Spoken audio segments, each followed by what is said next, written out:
पण देऊ असं पण त्यांनी सांगितलं.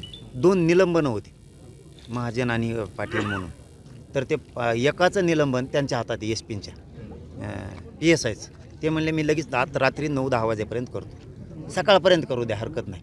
आणि दुसऱ्याचं जे त्यांचा चौकशी करून अहवाल पाठवायचा आहे त्यांना IGच्या हातात आहे. तर IGनं सांगितलं यांचा अहवाल आला, ते SP साहेबांना सांगितलं यांचा अहवाल आला तर त्याला पण आम्ही निलंबित करतो आणि आरोपींना धरायचं आहे. आणि हे जे त्यांच्या मागण्या होत्या त्या मागण्याबाबत त्यांनी लेखी दिले त्यांना, बरोबर का हो?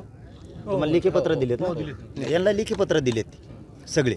आणि ज्यावेळेस गाव हो म्हणलं त्याच वेळेस आपणही हो म्हणलं.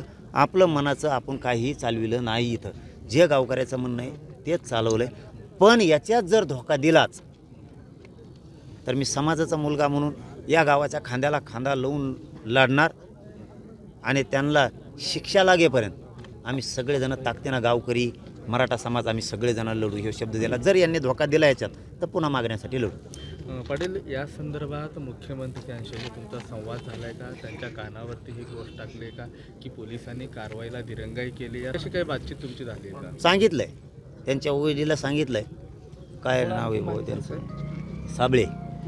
त्यांना सांगितलं आहे. त्यांनी त्यांच्याकडं निरोप पण पाठवला आहे की याला पूर्ण छडा लागेपर्यंत आम्ही त्या कुटुंबाच्या पाठीशी राहू म्हणून.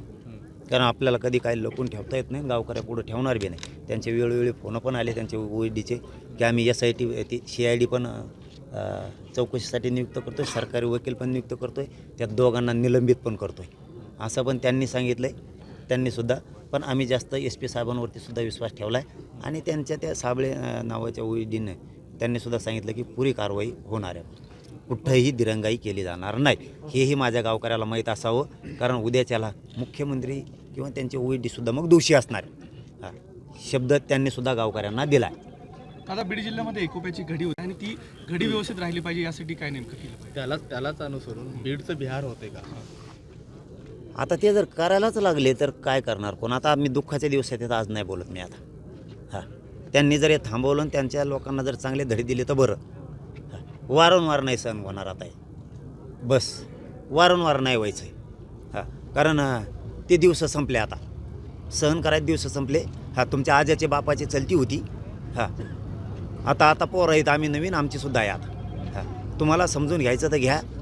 आमचे जर असे काळजं कापायची वेळ आली तर आम्हाला बी सहन नाही व्हायचं. तुमच्या मनगटात रक्त आहे तर आमच्या बी रक्ताची नाविलाज, आम्हाला त्याच्यावर नका उतरू. आता त्याला नाविलाज होणार आहे. मला वाटतं त्यांनी चांगले धडे दिले तर बरं होईल. माझा विनंती पण आहे, सल्ला पण आहे त्यांना, जरा जातीवाद करायचा बंद करून टाका आणि तुम्ही जरा चांगले धडे द्या तुमच्या लोकाला की असं नका करू. सामंजस्याची भूमिका ठेवा, एकमेकासंग चांगलं राहा. गावं खेडेत येत असतं जात असतं हे चालू असतं. हे जरा धडे चांगले द्या.